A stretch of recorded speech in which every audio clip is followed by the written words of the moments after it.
Whether it's your first time or you're a regular, we're happy to have you. So stick around and hang out with me for just a little bit as we dive into today's video. We're back today with the next session of the Make a TTRPG with Me series, and we're going to continue the process of creating our own, you guessed it, TTRPGs. Now, if this is your first time watching any of our videos, you'll probably want to start at the first video in this series, Session 0. Link should be on the screen and will definitely be in the description below. Head there first and come on back after. For those of you who are still here, last time we came up with the concepts for our games and began the process of putting our games onto paper, just chipping away at them little by little. My concept was Tiny Tales, a game about household objects that have come to life and fight an ancient evil known as the Filth that is taking over their home, an apartment/house called Little Land. As for your games, I'd love to hear about your concepts in the comments or in our Discord. Link to the Discord is in the description. We've got a nice little community growing over there, and we'd love to have you. So, we've had our Session 0. We have established the basis for what our game is going to be.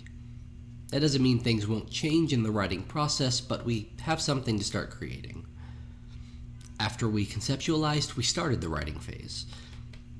This will have looked different for everybody due to the fact that you can kind of just start anywhere, and that's a bit of a problem. So instead of just starting anywhere and reaching around in the dark, why don't we make a bit of an outline for what we need to do? Last time I came up with a basis for what a game needs to have to be playable. So let's use that list to just see what we need for a working game. First step, you need avatars for the players. This means a couple of things. You need to have characters, which means you probably need a character creation system. This doesn't have to be a complicated one by any means, but this does mean you need to consider what your characters are going to include. Whether you're going to have stats, what stats you might choose, will you have skills, will you have traditional health, AC, etc. For Tiny Tales, I went with simplicity. Our characters are called objects. There are 4 different types: entertainment, forgotten, keepsake, and useful. Your object type is mostly going to decide your backstory and the base stat points that you start out with. Your character's abilities are decided based on the object that they choose. For example, a thread spool might have a natural thread rope, and a wrench might have a vice grip feature. As for abilities, every object gets 3. 1 combat ability, 1 active ability, and 1 passive ability. Abilities are chosen by the player and the narrator together. As for stats, I discussed last time that we have 3: badassery, brilliance, and magic. Badassery for physical stuff, brilliance for mental stuff, and magic will affect the amount of spells that your character gets. Some extra things that come into play with object characters are armor score. Like AC, this is the number that needs to be reached in order to strike or shoot an object. Carry score. This is the number of items that an object can carry. Fate points. Fate points are points that an object is able to spend when they need just a little more than they rolled. Spend a fate point and roll 1d6. On a 1 to 2, you add 1 to your roll. On a 3 to 4, you add 2, and on a 5 to 6, you add 3. And finally, essence. Essence is essentially health and magic points in one. When you take damage, you lose essence like you would normally lose health, but you also spend essence when you cast spells. Depending on the power of a spell, they normally cost 1 to 3 essence to cast. Alright, we have the basis for our characters. Now for necessity number 2. We need something for the characters to do. Now this is going to be the bulk of the gameplay. What is your game all about? There are 3 main types of gameplay that you can choose to focus on here. There might be more, but these are the main 3 that I know of. Exploration, combat, and roleplay. I personally want Tiny Tales to focus on all 3, though probably not equally. There's certainly going to be a focus on combat, as I'm a sucker for moving pieces on a graph and seeing how a rule set will affect itself. But I'd also like to focus on exploration as well. The possibility for exploration within Little Land is just too good. A hallway can be a desert, an entertainment system can be a mountain. A bathtub can be a lake or an ocean.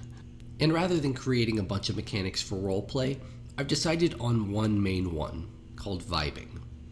When the narrator decides that a player has roleplayed particularly well, they begin to vibe. While they're vibing, they get a bonus to all rolls and actions for the duration. Next necessity for our game is the possibility for the objects to succeed or fail at the things that they're doing. There are two main types of gameplay that I'm going to be focusing on with this game: exploration and combat. When you're out about in the world running across puzzles and hazards and doing tasks, you'll be using a 1d6 mixed success mechanic. For those of you who need a refresher, here's the mechanic in a nutshell. Roll a 1, you have the possibility to critical fail. 2 to 3 are straight failures.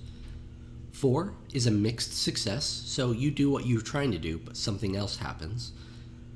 5 is a straight success, and rolling a 6 gives you a possibility to critical succeed.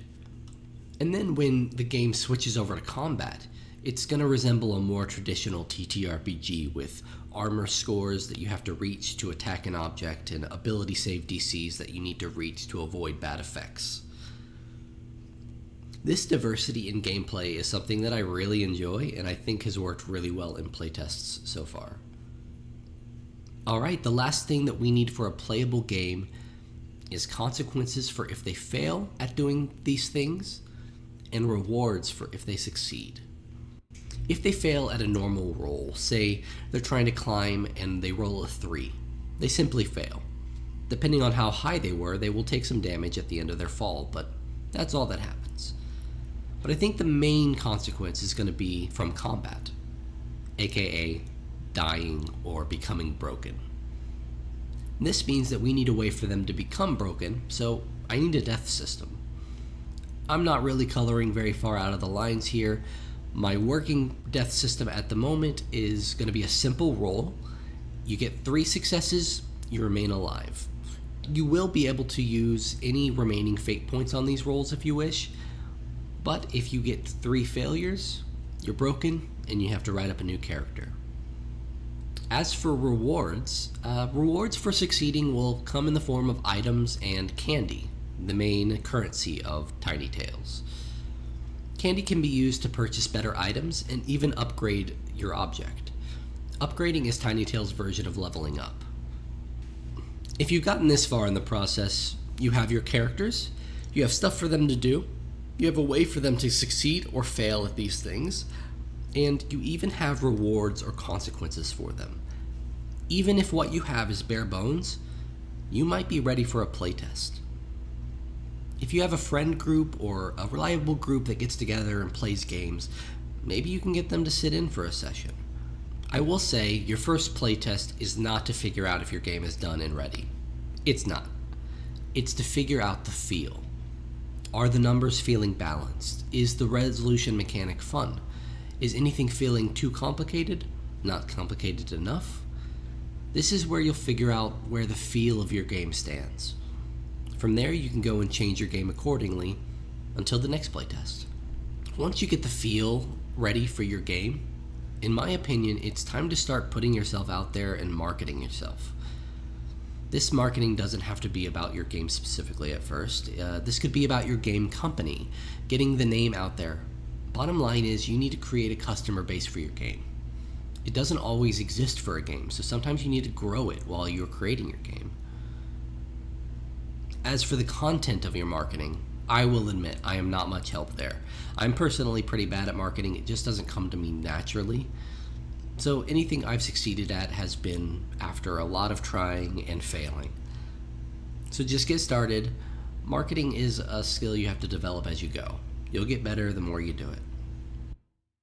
And that's what I have for the video today. Apologies for the lateness of the episode. I got sick for a little bit, but I'm back up and running around. I want to thank Harper and the like for the music. I want to thank my patrons for the support, and I want to thank you for watching. If you like the video, please like it and subscribe if you want to see more of the same. We'll see you next time when we're going to discuss more writing, and we'll possibly get into the designing of the book for your game. Because make no mistake, what you're creating here will someday be a rule book. Alright, until next time, stay ugly.